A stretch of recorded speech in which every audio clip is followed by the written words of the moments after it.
And so with that in mind, it's now my pleasure to introduce to you Bob Campbell, who is the former Vice Chairman of Deloitte and a member of the Executive Committee of EastWest Institute's Board of Directors and a longtime and steadfast supporter of our work in cyberspace. Bob?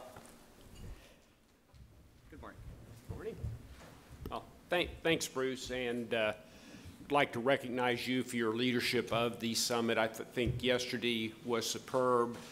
Have high expectations today, having looked at the agenda for today, and commend you for that. I've had the good fortune, as with a few others here, of attending all 6 summits, and I think we are in the process of moving things to the next plateau through what we're achieving here this week, so thank you for that.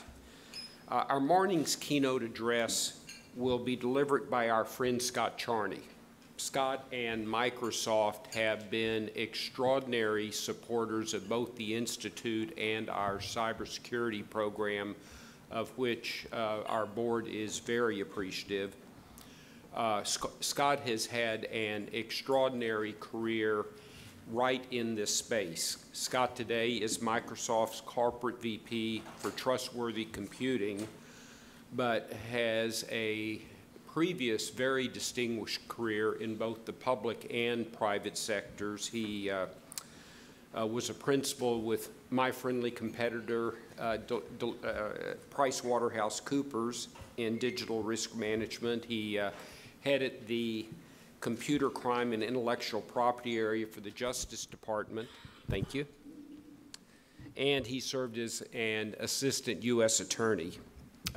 His recognitions are numerous. I'll highlight just a couple of them, but Scott was recognized with the Attorney General's Award for Distinguished Service and the Justice Department's John Marshall Award, both of which are tremendous recognitions for the contribution he's making to our field and to the country as a whole. So I'm very pleased to present our keynote speaker, Scott Charney. Thank you.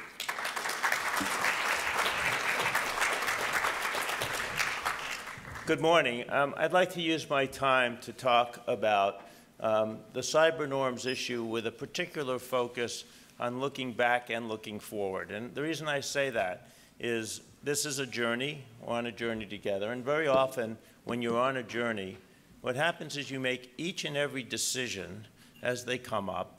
You make each decision with the intent of being right. Of course, you want to be right when you make your decisions. And then as you move forward and you keep moving forward, suddenly you realize you wanted to be over here, you know? And it's the adage that you need to kind of skate to where the puck will be as opposed to just follow the puck. And in that context, it's interesting to see how far the norms debate has come in the course of the last couple of years, but also start thinking about conceptual frameworks for the future. So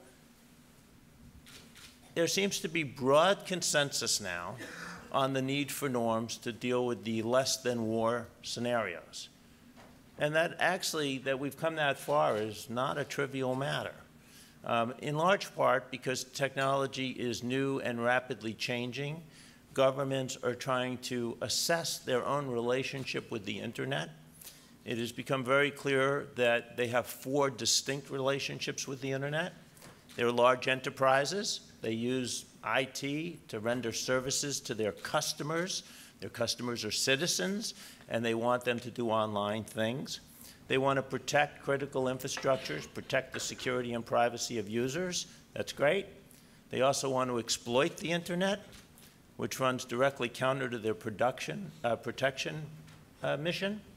And they also want access to data for public safety and national security needs.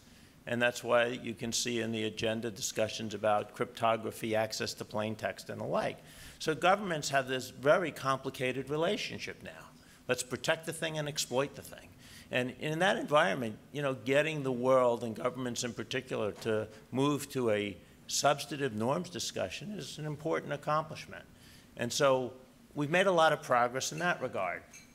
I also think it's interesting to see that as norms have developed in different fora, there's actually a lot of commonality among the norms. And this is a good thing, of course. It means that there's growing consensus in certain areas about what some of the norms should be. And so what I'd like to do in the next few minutes is talk about one of these norms in particular relating to supply chain, because to some extent governments have talked a little less about this than some of the other things like protecting critical infrastructure. So I want to give you from the private sector side why that becomes so critical. But then after I do that, I also want to talk a little bit more about the norms that people agree on and how to think about them conceptually. Because I think in the future, in the very near future, the next body of work is going to have to think about these issues a little bit differently, and I'll explain that.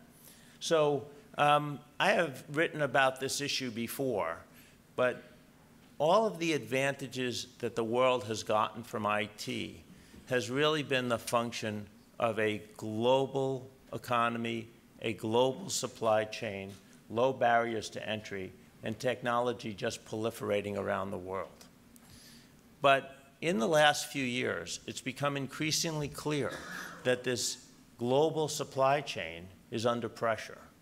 And it's under pressure because of what we call assurance. So if you appreciate, and I think everyone in this room will, that the US wouldn't buy its military aircraft from Russia, and China wouldn't buy its military weapons from the US, you'd say, well, of course not. It's a national security issue, and no country would rely on a potentially adversarial country to arm its supply chain.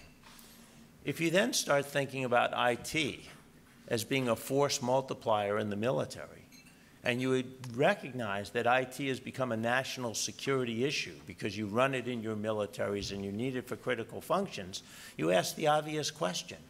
Why would country A ever rely on this technology if it came from country B? And once you go there, you suddenly realize what happens to the global ICT supply chain. And you get this fragmentation of the internet. Now, it's interesting because you can't put all countries in the same bucket. There are some countries, very few, that potentially have the ability to produce its own supply chain, but most countries do not. So now we have this problem that countries are worried about the intentional taint of the supply chain.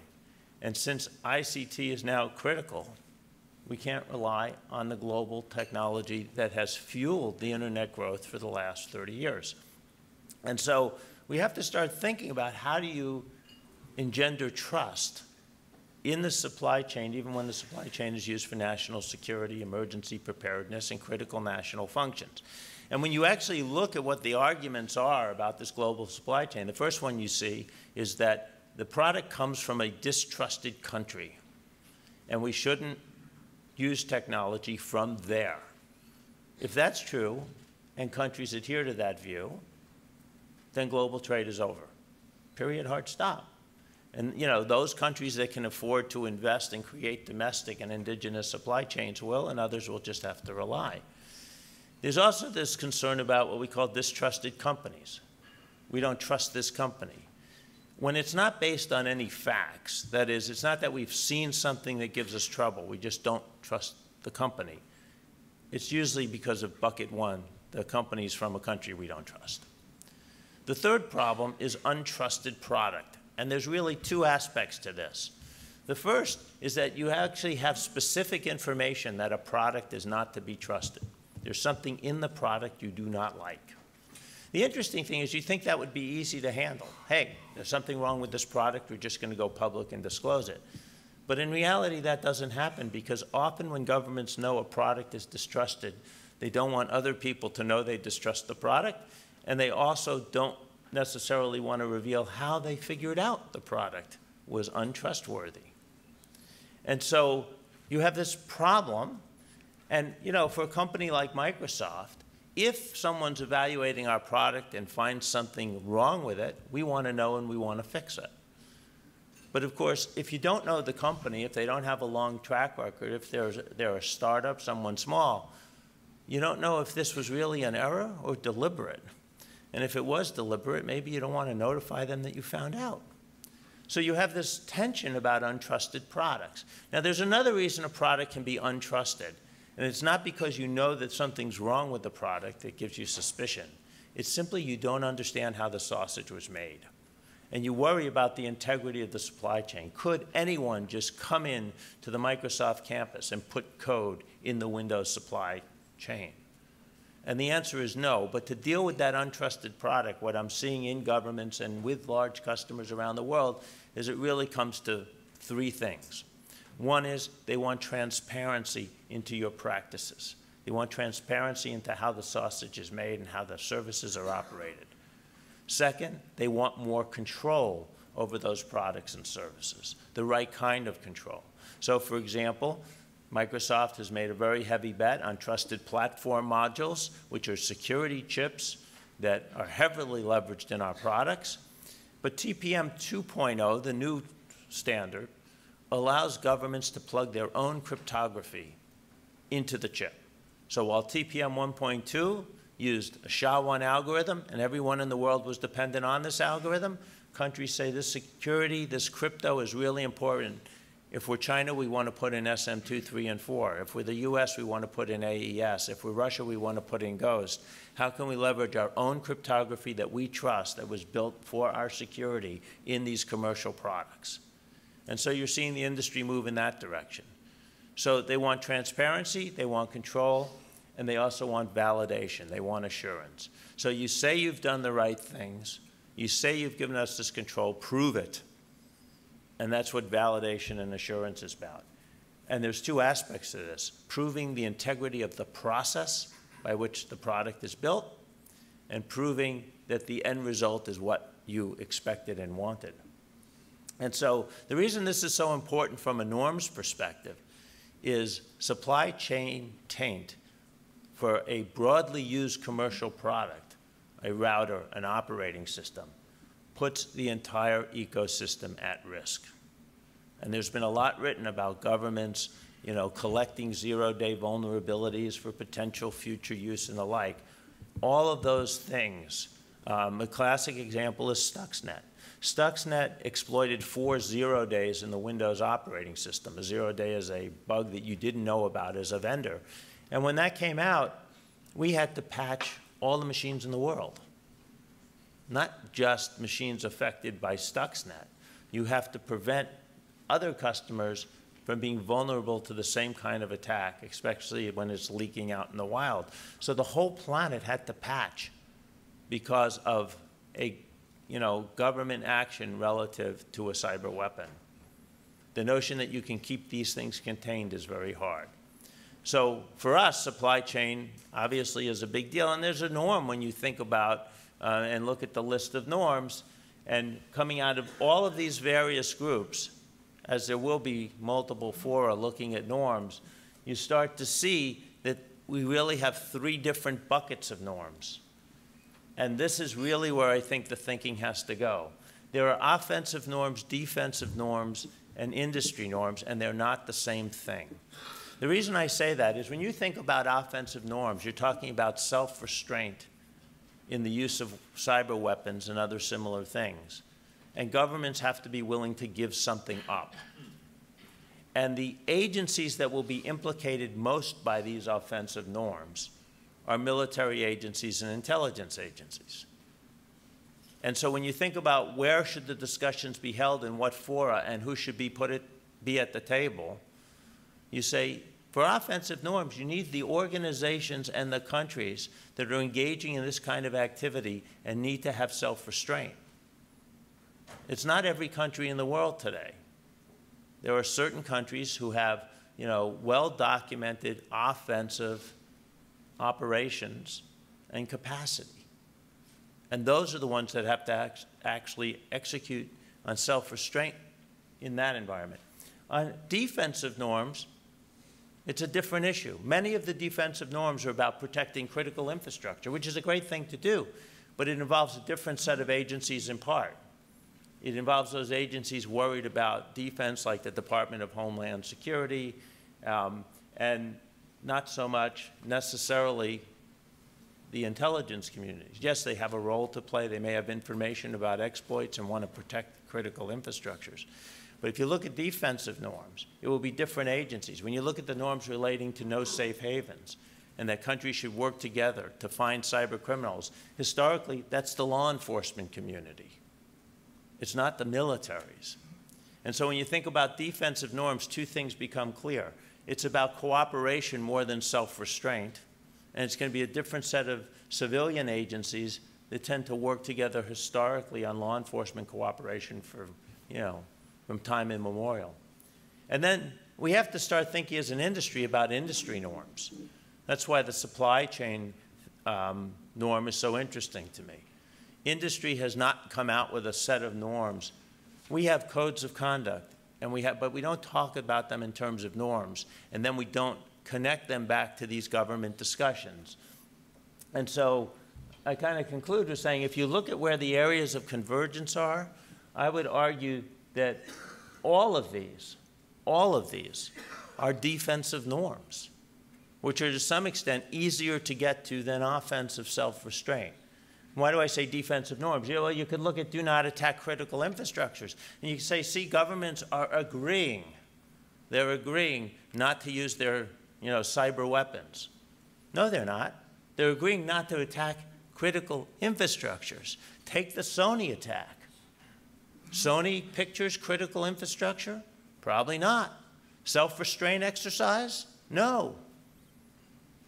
So yes, there's a partial self-restraint in not attacking critical infrastructures, but it's a defensive norm. So I think as we go forward, we really have to think about two things. One is, how do we bucket these norms so we can identify those norms that actually there's philosophical consensus around, protecting critical infrastructures, no safe havens, law enforcement cooperation. And what are those norms that are really, really hard because they require people to give up capabilities and exercise self-restraint in an environment where verification and validation is very hard? And the second thing we have to do is saying, based on those buckets, how do we think about what the right fora are? Like if you want to tackle offensive norms, often the norms discussion has an element of, should we get like-minded countries together or should we try and get the whole world together? All right, well, you can say it's easier to get consensus on hard issues in like-minded countries. Okay, so let's take the offensive norm problem, which is really hard, and take it to the G7. Okay, are you going to get an offensive norm that is meaningful if China and Russia aren't at the table? Probably not. So I think we have to start thinking about teasing these areas apart and then mapping that to the objectives we want and thinking what fora is right for what kind of objectives. Thank you.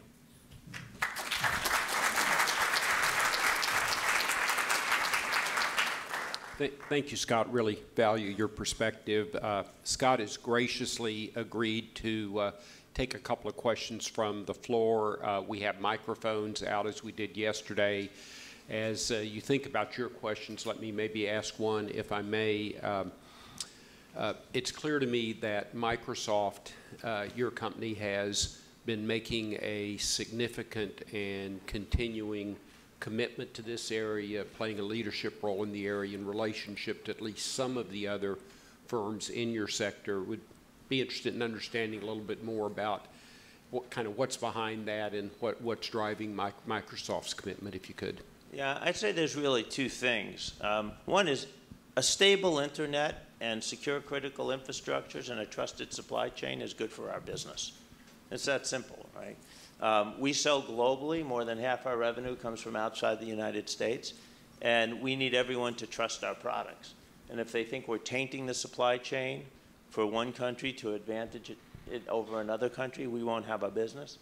And the second thing is we've long been committed to the security, privacy of our users, and these are closely related to that issue. So this seems to us like a important thing, and there are synergies between our norms around supply chain and critical infrastructure protection and what governments are doing. Greg Austin. Thanks, Bob. Greg Austin from the EastWest Institute. Thank you, Scott. Good morning. Enjoyed your presentation. I really liked the end point where you talked about identifying different types of forums for different buckets of norms. Would you like to say a little bit more about the type of forum, the characteristics of a forum that might be appropriate for, say, industry norms? And I'm really keen to sort of understand what is the best forum for something to do with offensive norms. Is there any industry role in offensive discussions about offensive norms? Thanks. Yeah, so two things. Industry norms are really challenging in the sense that industry is not a thing, even though it's often referred to as a thing. And the number of people in industry are large, and we don't have a centralized command and control structure. Like, you know, within any government, governments have different agencies with competing interests, but it is a pyramid with someone at the top, and you can kind of get to resolution. On the industry side, that's just not true, right? And so we have to look at where we can, you know, both recruit individual companies to participate more, and is there the right place taking some existing industry form and saying we want to put this on the agenda. And so we're starting to think that through now. On this offensive thing, I think what these buckets lead to is you have to think about what criteria you use when picking a for a particular norm. And so I think, for example, the offensive norm problem is a very hard one. I would say the criteria has to be, at a minimum, you have to have those countries that have documented and widely reported offensive capabilities and are building cyber commands and other kinds of things. And it's not that there's a particular place to do that necessarily, but if you think about, for offensive norms, we need militaries, intelligence, and foreign office and the like. For defensive norms, you really need more law enforcement, critical infrastructure, and all of that. Then you can look at the existing for and say, yes, this fits the criteria, and we should go there. And in some cases, you might say, no, it doesn't, and we need to create something. And the reason I think industry has some relevance even to the offensive norms, to be absolutely clear, industry does defense, not offense. We can't survive if we alter the balance of power in the world. So we have to be defensive. But the implications of offensive activities are actually not well understood by governments. I am sure whoever crafted Stuxnet never thought that Microsoft would have to patch every system in the world because it wasn't containable. And not just for Stuxnet. You get variants like Dooku. Bad guys, once these things leak, they look at the vulnerability and say, oh, I can tweak it in this way. Even though they block Stuxnet, I can create a variant that will be successful. And so our role isn't to say government should or should not do this in their national security mission. But I think what industry can do is provide information on this is the way the world is moving from client server to the cloud. This is the implications of an offensive attack in this new IT model. Now you guys need to figure out what you want to do. Bruce, do we have time for one more question? Okay, there's. Thank you. I'm Veni Markowski with ICANN, VP UN Engagement. You are in a unique position, your company is in a unique position where even simple things that you can do can trigger some big changes. For example, what's your consideration of, for example, pushing the updates instead of letting the people choose? Because many times people either would not choose to update or, and I say that because we've seen that with other companies, like when they introduce, for example, you must use secure connection to our website, or when we did the DNSSEC and introduced this without the users actually understanding that there has been a bug in the DNS. And the second thing which you mentioned that the different standards that countries used, and you mentioned GHOST, the Russian standard. There is a particular interesting part there.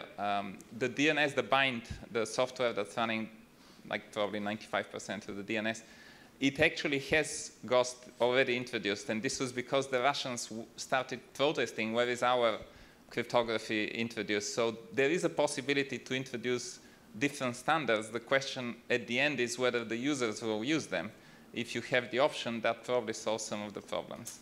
So I'll answer both questions. First is, you know, where we have moved as a company is to pushing all updates down to end users, consumers.